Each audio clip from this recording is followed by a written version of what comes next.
Here comes Allie's Vlog, here comes Allie's Vlog, right down Allie's Vlog lane. Allie, Snacky, and the rest of the gang gonna vlog their holidays. What's up, guys? Welcome back to my YouTube channel. Today I'm gonna be doing a devotional with you guys because we're growing in our faith together forever. We're Linda and Heather, best friends. Put in the comments if you guys remember that TikTok. I feel like we did that all the time. Anyways, guys, Carol was right. We are going to be doing a devotional. We are on day 3 today of the Hope of Christmas. This is what it looks like. If you guys want to join us, if this is your first time watching these devotionals, we are doing them every other day all Vlogmas season. It's a total of 10 days, and I will link it below for you guys. It's just been so fun to see you guys' like comments and seeing how you guys are responding to each other, what God's doing in your life, how he's speaking to you through these stories. And so we are going to be diving in We're gonna be diving right into it right now. I have so much spit in my mouth because we just spit out our gum. Why? That's so weird. Why is it weird? Is that weird? Before this video starts, make sure you guys like and subscribe so you do not miss out on any of the fun that we're doing. Plus, I really do believe that we're all brought together for a purpose, so it just makes it way easier to connect with each other, connect with this amazing family in the comments. We're almost at 1 million subscribers, which is so fun, and we've been doing so many fun videos all Vlogmas long. You do not want to miss out on any of our Deck the Vlogs videos. Put in the comments if me and Carol need to do a fun one. Yes! Why are you laughing at me? Really? Am I talking too fast? You can hear my spit. You just spit me.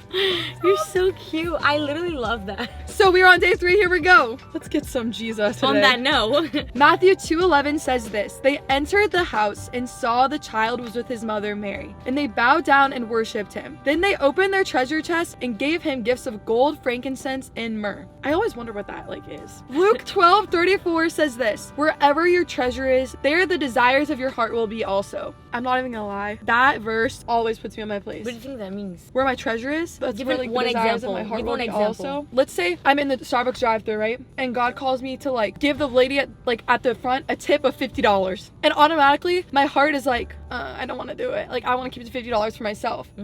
That literally shows me right away that I'm valuing money over God, obedience, and other people. Right. Like automatically. Yeah, you so know what I mean? think it's also like the things that you value and that you like sometimes idolize in that area is where you're gonna like want things and gonna want blessings and stuff. And where you'll be willing to do like whatever it takes to get it. it because that's what right, you want. like fame, for example. Like people are literally, because they desire fame so much, they're willing to literally sell their souls and like do these crazy things, compromise, like go out, hurt people to like level up just to get what they want, because that is what their desire is. You know what I mean? And it's kind of like scary, but it shows like if your desires of your heart are like in a certain area, it maybe shows that you're treasuring that area or that thing or that person. Yeah. So like you kind of you have a choice. Yeah, and so that's a good thing. That's a really important part that I had to realize, is I feel like a lot of times when we like desire certain things or we idolize certain things, we just think, oh, that's just who we are. Yeah. Or like that's just like what we want. But in reality, like that's what our flesh wants. When we're all born into this earth, like we're born sinners, right? When we accept Jesus into our heart, like we have the opportunity to go and like look in his word and like spend time with him so that he can make his desires our desires. That's why Psalms 37:4 says, take delight in the Lord and he will give you the desires of your heart. When we're like spending time with the Lord and we are literally taking time to get to know him, get to know his voice, get to know who he is, his heart, he'll begin to like download his desires into our heart and make them known to us, and they become our desire. Yes. Like they become all we want to do, which is why like when you're so in tune with God and you know that his blessings are worth way more than the $50 he's calling you to bless someone else with, like it's like an instinct for you to say yes. Yes, you know? Instead of to keep money to yourself, to like feed into like your own glory and stuff like that. And the thing you said about the flesh is so good, because I feel like we feel things and we just accept it because that's just how we are. That's just how we should be. But that's not true. You have to like kill your flesh. You have retrain your flesh. Retrain your habits. And like what I said was, your flesh like doesn't care where it goes when you die because it doesn't go with you. Dang, Carol! So it just wants you to feed it, and then which is why so many times, like if you listen, we have to renew our minds every single day, because every single thing that's thrown at us 24/7 is, you know, follow your heart. You do you, like do what you gotta do to like first. Get what you need. You know what I mean? Scale up, like whatever you gotta do. That is what the world is like telling us 24/7, but that is not the road that leads to like success. That's not the road that leads to permanent success. I always love when my dad tells me, what the world builds, the world can take away. It's so what good. God builds, no man can take away. When we're building on a foundation of God and we're doing things right, even if it looks like the people that, you know, are compromising and doing all these things are getting ahead ahead of us, their foundation is built on the world that's opinions can change at any second of them. It's like pulling Literally. the rug out of your feet, and then everything Right. else that you like put away and put aside to get there, it's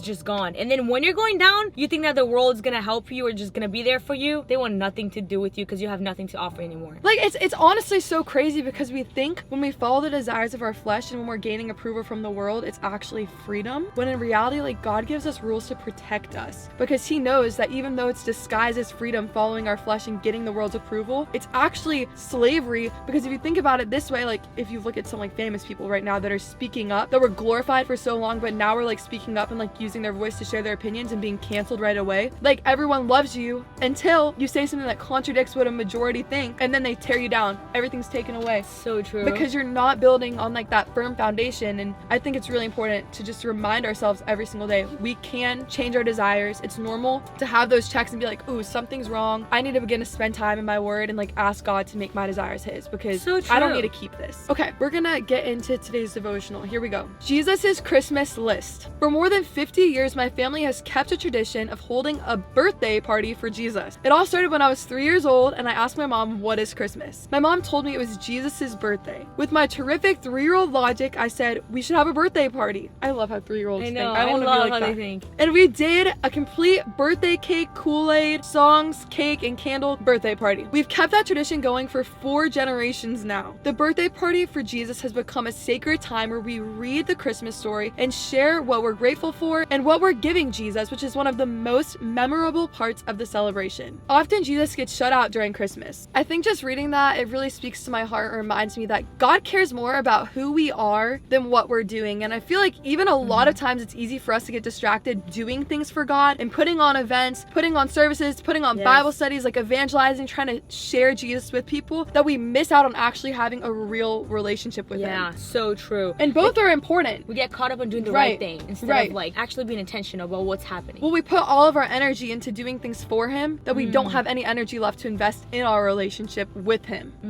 Which is where the real anointing comes. And we're like, he really, like, he wants our heart. He wants a relationship with us. I think Right. about like even the story of Mary and Martha, the 2 sisters, and when Jesus went into their house and Mary like sat at Jesus's feet and was spending quality time with him while Martha was like in the kitchen Running trying to like around. get like a meal made for him and like clean up everything. And she like looked at Jesus and basically said, like, are you gonna tell her to come help me? Like, she's just sitting there being lazy. Yeah. And I feel Martha so much in this story because I feel like that's me. Yeah. Like, I'm doing so much for Jesus all of the time and just frustrated. I want to sit at his feet, but I'm too busy. And Jesus said in that moment, like, what she is doing is the right thing. Like, she is spending time with me. Like, these things are all gonna fade away, but like me being here is not gonna be here like forever here on this earth. Right. So like that relationship with Jesus is so much more important, and what you do for him should always be an aftermath of just like your quality time you spent with him. Right. And it's also like, I feel like you could do both. You could 100% do both, but it's like, We're called to do both. yeah, but if you like just spend time with God and let him fill you, then like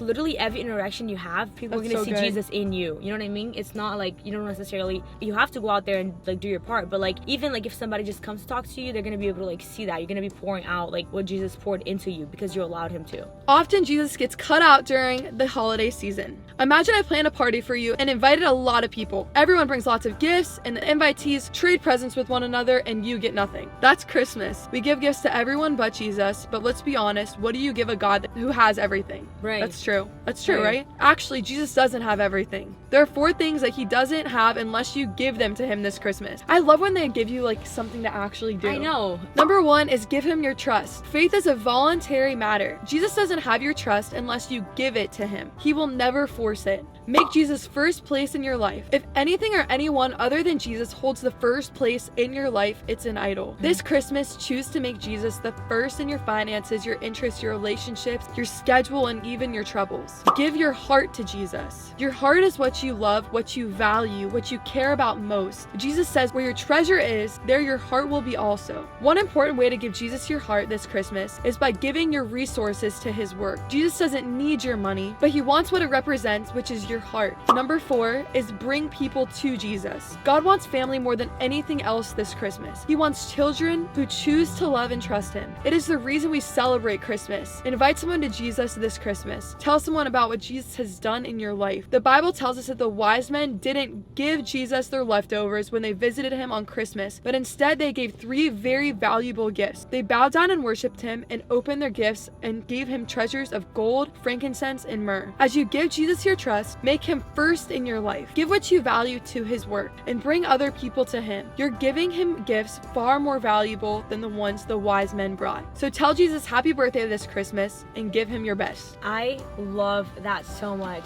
That's so good. I feel like there was so much good stuff that God revealed to us and that we talked about. And I'd love to hear what he's talking to you guys about. So make sure you guys comment what he spoke to you, what's kind of going on in your life, things we could pray over, and then be responding to each other's comments. We're creating a community on here where we actually love one another and where we cherish one another and want to grow. So make sure you guys do not forget to like and subscribe to this channel to be a part of this amazing family. We're almost at 1 million subscribers and I'm so excited, but we have so many fun Deck the Vlog videos you guys do not want to not see. They're gonna be so fun and Christmassy. Fun what? Deck what? Deck the vlogs. Case. Like deck the halls. What is deck the halls? Are you serious? Deck the halls with balls of holly, fa la la la. What is that? Is that the thing or you made it up? No, I made it up. You wouldn't make it up. On that note, guys, I have gotta go because Carol's making fun of me. I love you guys. You're amazing. You're chosen by God. There are great plans for your life, Love you and guys. we believe in y'all. I'll see you guys tomorrow.